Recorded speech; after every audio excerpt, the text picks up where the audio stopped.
First, we're going to talk about the Bohr model. This is a picture of what kind of a sign? Neon sign. Guess what gas is inside of a neon sign? Neon. When you pass electric current through some gases, they give off light. So inside this light, these are glass tubes with neon gas in them, the orange one. And you pass an electric current through it, and it gives off this very intense orange light. What happens is the neon atoms absorb the electrical energy, and they emit it as visible light.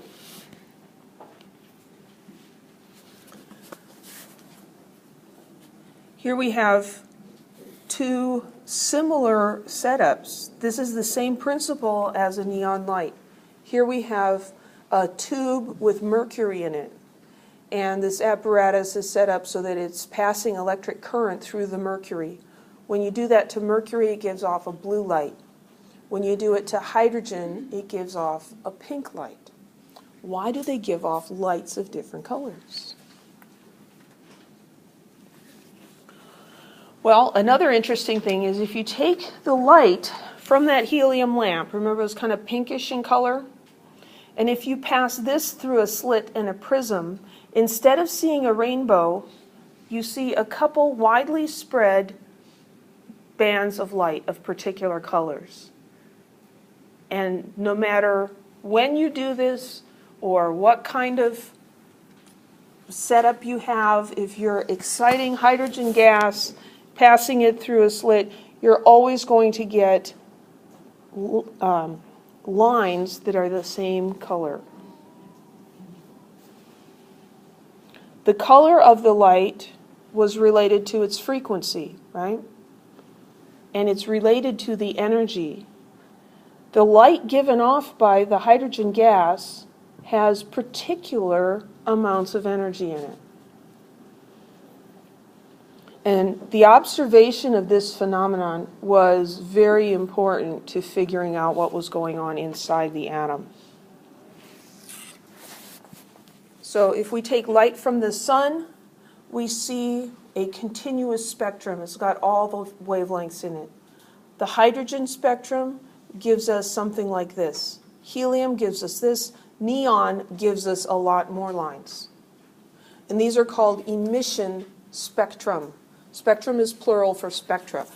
But when you get an emission spectrum for an individual element, you get discrete lines. You don't get a continuous rainbow. Yes? Would argon give off more lines than the other? Argon would give off more lines, yes. The larger the element, the more lines you get.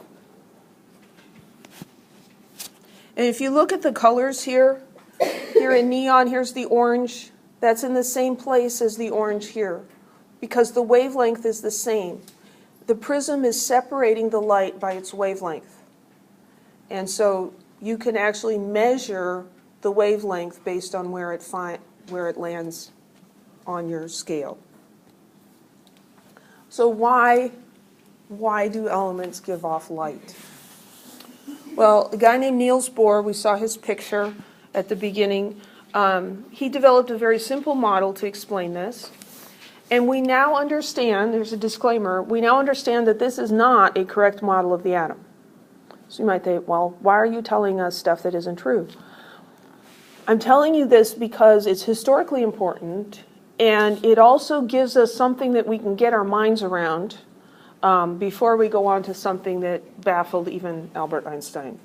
Okay, so Bohr's model, he was trying to explain why hydrogen just gave off particular lines. So this is his model. We've got the nucleus in the center. That's where the protons and the neutrons are. And then the idea was, what are those electrons doing? We talked about the plum pudding model with this, this charge, and that wasn't right. And then we said, well, there's discrete electrons, but what are they doing? Well, Bohr said, I think they're traveling in orbits around the nucleus.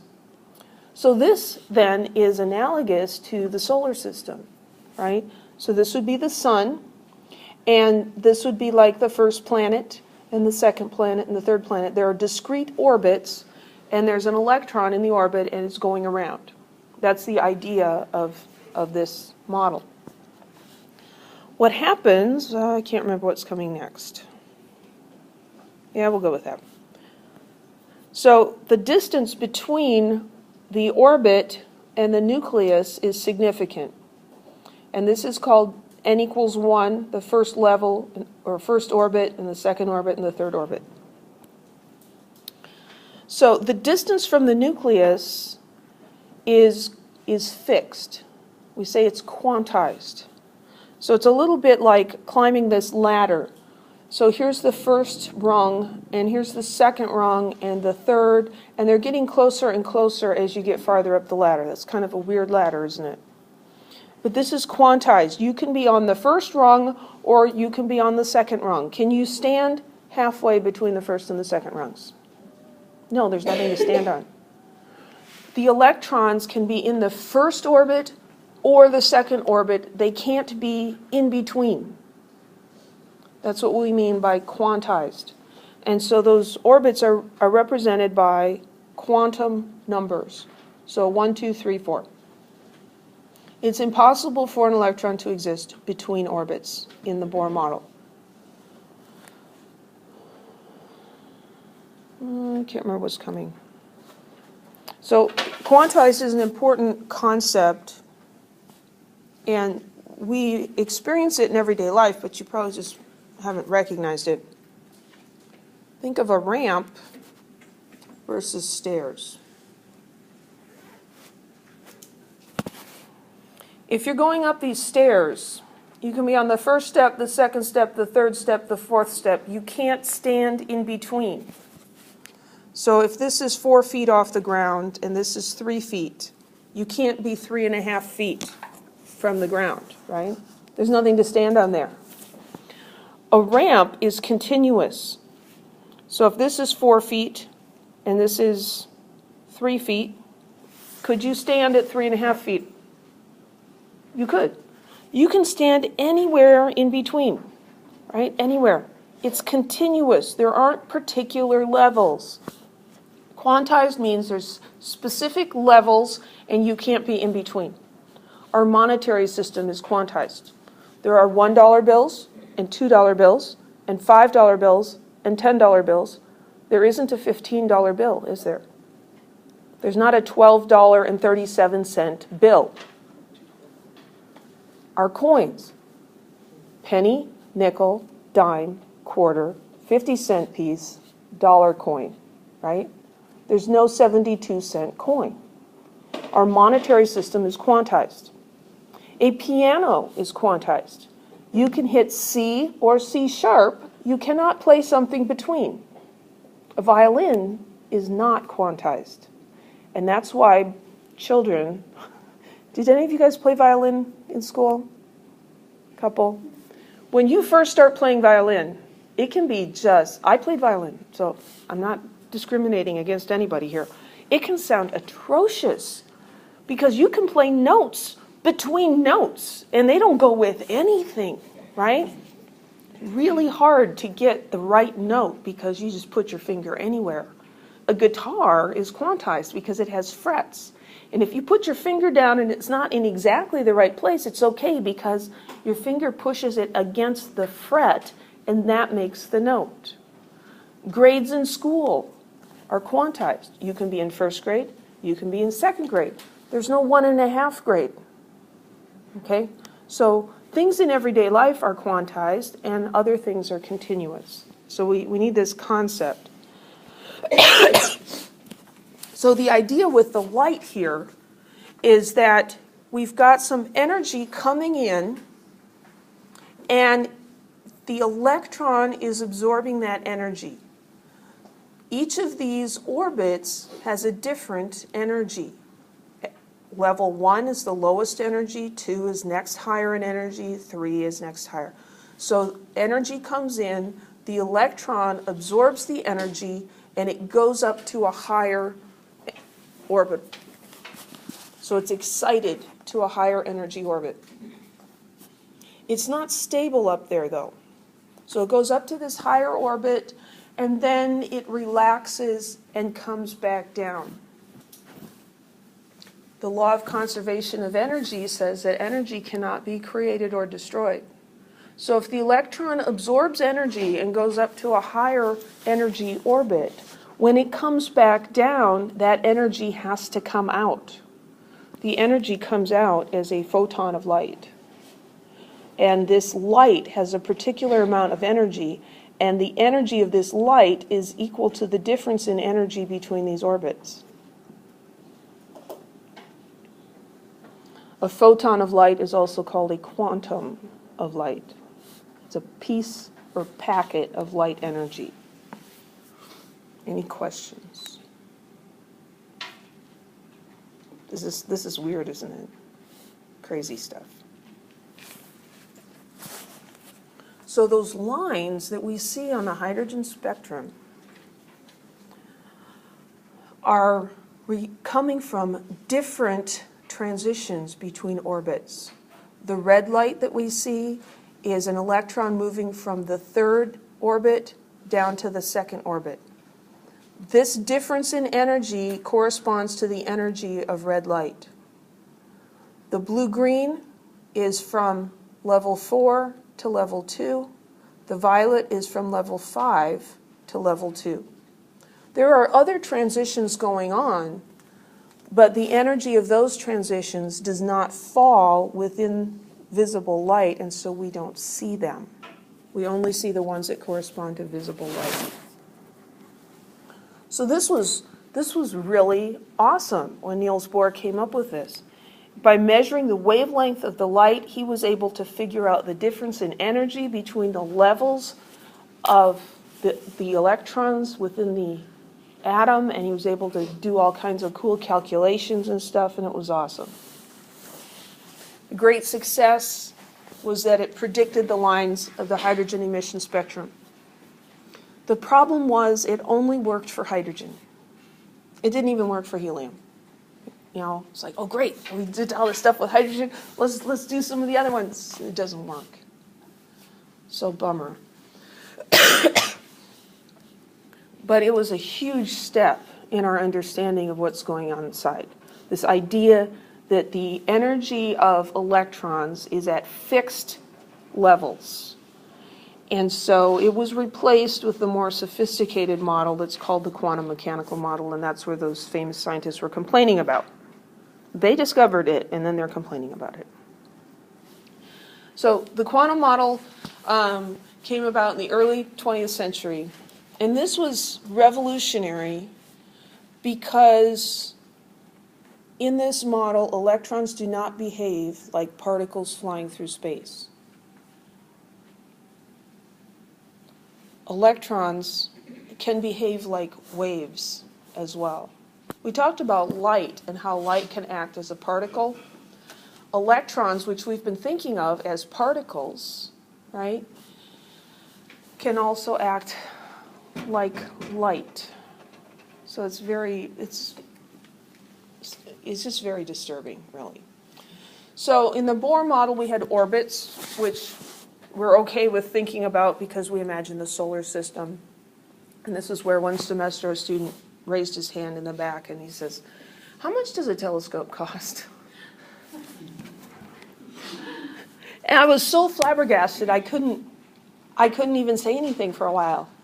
But I mean, everyone could tell where his mind had been going, right? I mentioned solar system, he's thinking about looking at the stars. We're not really talking about the solar system here. But we've all learned about the solar system, so we're okay with things orbiting something else, right? We're okay with the Bohr model. The quantum mechanical model is different. There are some elements that are similar, but it's very different. So instead of orbits, we've got orbitals, okay, orbital. And orbitals are not a prescribed path that the electron is going in, but it's a region of probability, a probability map, where you are likely to find an electron. But it's not a container that the electron has to be in. So let's talk about this new way of thinking about electrons. So we're going to compare it to baseball.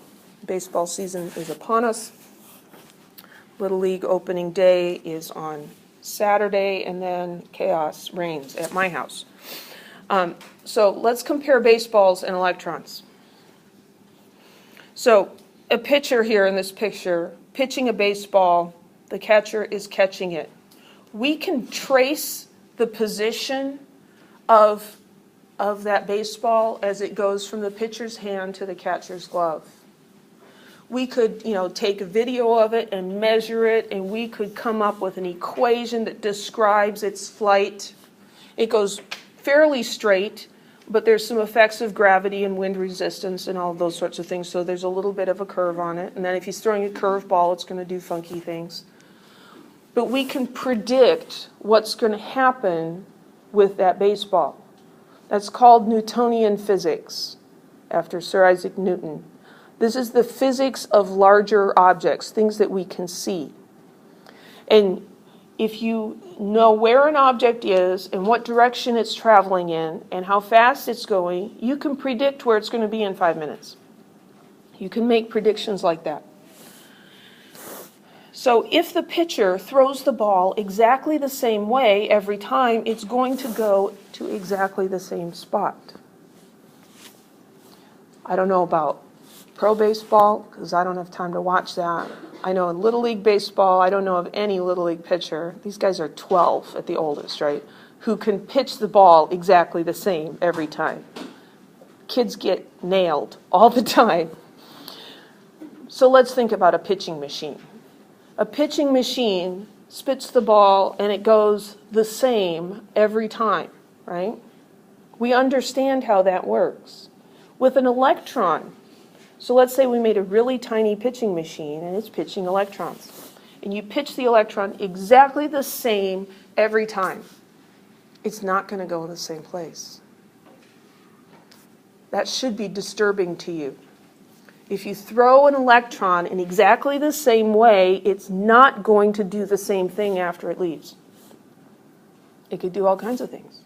Now, there's a probability of what it's going to do, but we cannot predict exactly what it's going to do. So electrons and photons, which are light energy, have what's called wave-particle duality. They act like waves, and they act like particles, and this is troublesome. In order to describe the behavior of a pitched electron, what you could do is you could pitch that electron and make a note of where it hit. And so all of these white spots here are where an electron landed, and they were all pitched exactly the same. If this was a baseball, they would all be on top of each other. If you pitch it exactly the same, it's going to land in exactly the same spot. If you pitch an electron exactly the same, it's not going to land in the same spot. But we do see that there's a higher probability that it's going to be in this middle part, right? So in this inner circle, 20% of the time it's going to go within that. This circle here, 40%, here's 70%. 70% of the time, the electron would be within this range, which is probably about the strike zone. But could it land over here? It could. Could it go through the fence and hit that guy in the nose? It could. It could be outside of that 70% probability. And we cannot predict exactly where any one electron is going to go.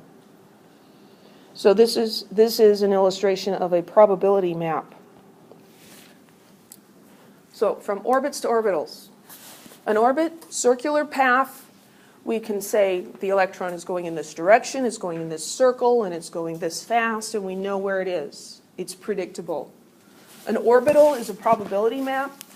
It's the relative likelihood of finding an electron in a region of space. Completely unpredictable. So I think I've mentioned my son Andrew to you. He's 6 now. So he's not quite as squirrely as he used to be. But you just never know exactly what Andrew's going to do. Okay, so there's the rough layout of my house. And so let's say I use orange for Andrew because it's a color of caution, right? Because one time when he was 2, he went across the street. It's not a busy street. We live in a quiet neighborhood or he'd be dead. He went across the street, stole the neighbor's big wheel, and drove it 3 blocks to my brother-in-law's house. Yeah, that was a little stressful finding him that time. So let's imagine that we're going to take a picture of where Andrew is. So, oops, wrong. So there's Andrew in my bed. And then maybe an hour later, here's Andrew in the kitchen getting a Go-Gurt. And then there's Andrew on the couch watching TV. And here's Andrew on the floor watching TV. And then he's back on the other end of the couch. And then he's in the garage getting into who knows what. And then he went to the backyard. And here he's on his way to his Uncle Kent's house. But there he is at, over here. And then, oh, wow, he slept in his bed. And then he's in my bed, and there's the bathroom. You get the idea. So there's, when he was younger, there's probably like a 95% chance that at any given time when I was home with him, that he would actually be on the property somewhere. But there was this 5% chance that he might have taken off. He was brought back from the corner a couple of times by strangers who recognized that a 2-year-old child shouldn't be out on the corner.